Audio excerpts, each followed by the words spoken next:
guys କହିବିନି ମୁଁ ଆସିଥିଲି ମତେ ବୁଝେଇକି ଆଣିଥିବେ ଗାଇଜ ମାନେ ହଦଗଡ଼ ଦେଖେଇବେ କିନ୍ତୁ ବର୍ତ୍ତମାନ ଏଇଟା ଦେଖନ୍ତୁ ହଦଗଡ଼ ବଦଳରେ ମୁଁ କଣ ଦେଖୁଛି ମିନି ହଦଗଡ଼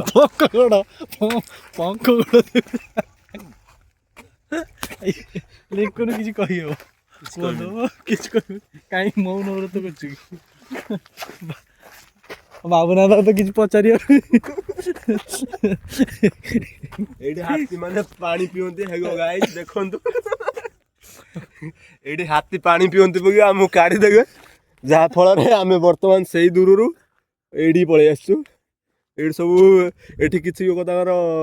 ତାଙ୍କ କାମରେ ବ୍ୟସ୍ତ ଅଛନ୍ତି ସେଟା କହିହବନି କୋଉ କାମ ଆଉ